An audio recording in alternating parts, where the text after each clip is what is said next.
Clifton, you there? Yeah, how you doing? Yeah, pretty good. What you got for us? I got like a statement and some questions. Okay. Too. So y'all said that that ain't no evidence, that y'all believe there ain't no evidence, or y'all truly believe there ain't no God or no spirits or nothing, right? So do y'all convince people to join y'all and say there's no God at all? Typically not, no. Not so much. The point of this show is mostly education and outreach. Education to basically anyone out there to say, look, this is what atheists believe. This is the atheist point of view. That type of thing. A lot of people have the impression that atheists are just hateful old men who sit in coffee shops and just, bitch about the religious right the whole time. No, I ain't saying that. I know, and I'm just explaining the purpose. I mean, that's what some people say. Atheists hate God. Atheists are against God and stuff like that. That's not the case. Right. We just don't believe. Right. Well, people got to learn more about it. But the thing about it, though... And then also, we're here for outreach to other atheists out there who didn't know about a group and who are constantly being bombarded with religion, saying, hey, don't worry about it. Look, there's a group in town. Come down, hang out with us, get some coffee and donuts, and just have a good time. And don't worry about it. We're not going to preach to you. So. I'm saying because if you believe in something, that means you should... I will put it like this. I believe in God. Okay. So I convince people, it is a God out there.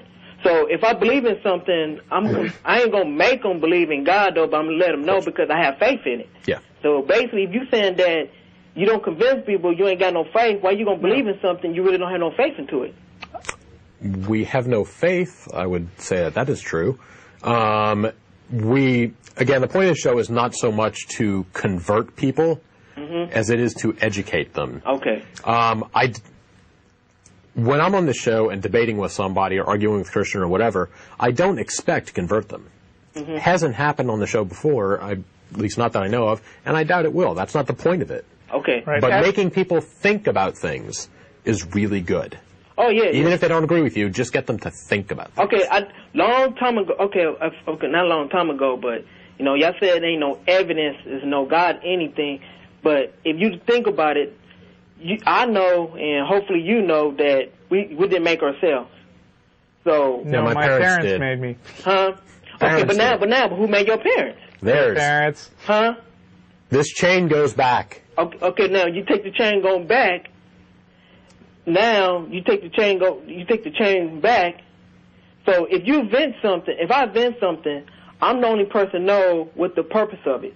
So if we put on earth for a purpose, and you didn't make yourself, that means it's something got to be something above us. It got to, because I didn't make myself. Yeah. But then I know it's a purpose. So how do you know that there's a purpose to your life? It's a purpose because then if you believe you ain't got no purpose to your life, then basically you think you ain't got no life at all. But that doesn't make it true. Just whether you believe it or whether you like the consequences or not doesn't make it true or not. I really dislike the idea of earthquakes. They still exist. I may not like the idea that we're created without a purpose set out for our life. Doesn't make it right. true. That doesn't mean that we don't think that you can't basically imbue your life with purpose yourself. Exactly. I mean, if you find something that you enjoy or believe in, then there's no reason why you can't fight for that. But that doesn't mean that you have to have somebody else telling you, here's your purpose. Now go follow this. Tell me that, but if you didn't make yourself, that's telling you that it is a purpose for yourself, though. You didn't make yourself. What? So if you for example, if you invented something, right? You're the only person knows what the purpose of that item. Okay. Let you tell somebody. Okay. But now you look at yourself. Something invented me, so that's telling me that it was an inventor. No. When you say something invented me, then you're already assuming that there's a God. No, I'm not assuming because I know it, because a lot of things I know men didn't do.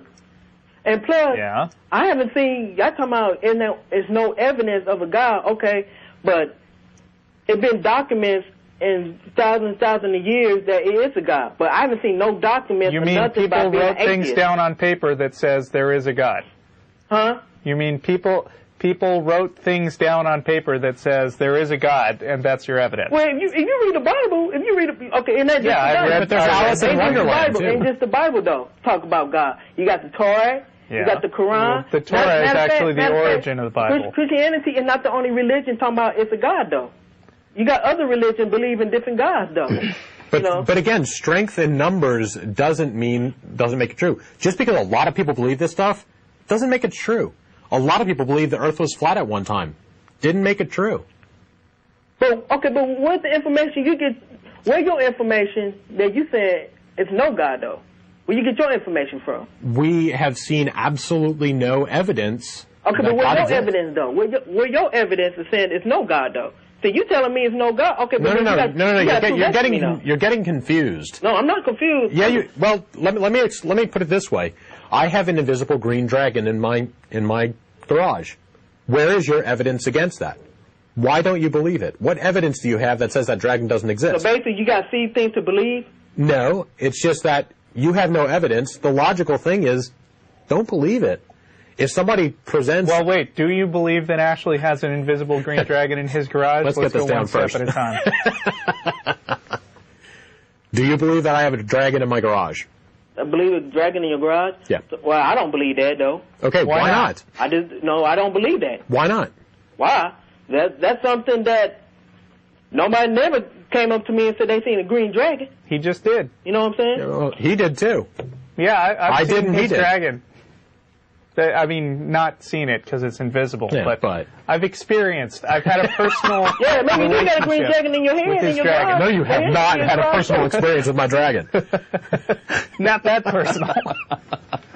It's different. You tell some people that I'm the type of person that you're gonna show somebody, at least show them something to back it up. Okay. But then, if you say you're atheist and no evidence of God, but then you got nothing on, you can tell anybody, you can't back what you believe, though. Yeah. Well, again, we can I can at least back mine up, though. We can switch that around and say, you have this idea of a God, show us evidence, show us proof. Other than the fact that a lot of people believe the same thing that you do, doesn't mean a thing. Okay, but what can you show me? There's no God. It doesn't work that way. You have the burden. You have the burden of proof. You are the one. Theists are the one making a positive claim, saying God exists. Well, let's go back to the dragon for a minute. But if you believe in something, though, well, you need something to back it up, though. If you want to tell somebody, if I want to convince people it is a God, I know somebody going to ask me, well, can you at least back it up or what you saying? Sure. But then somebody says it's no God, show me something you can back it up. You just said, sure, you can. How? Easy. Look at everything in the world today. Number one, I didn't make myself. Physics and cosmology explain that. Okay, but then now you biology, you said your parents made you, but who made your parents? Who made them? Who made them? On and on. Yeah. So you go way back to the beginning of time. Yeah. They didn't make themselves. Yeah. So that means it got to be something above that. Well, yes. Well, I don't know about above, but there's biology, physics, chemistry, evolution, cosmology. They have explanations that describe how these things work. That's how things got. You're talking about work. It's the difference between work and then something that is made, though. Really. Well, again, how do you know? Yeah. Same for you. How do you know? You keep telling me how do I know, but I'm asking you that too. How do you know? Well, we have actual experiments and tests that show us that biology and chemistry and physics actually work. We don't necessarily know how they work, but we know that they actually have certain predictable behaviors so that when you drop something, it falls down.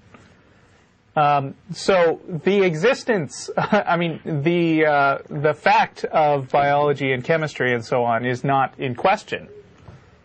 Okay, you're talking about biology, but then now I'm telling you how you know then it works. By experiment and prediction and observation. You did experiments in biology and all that type of stuff? In college, yeah. Yeah. Okay, I guess. But then I'm telling you, you got to show me something that you could, you're telling people it's no God, but then you're just talking, but you ain't showing nothing. We're going to go ahead and let you go. We're going to get to some other callers here, but thanks a lot for calling in. Okay, thanks. Thanks.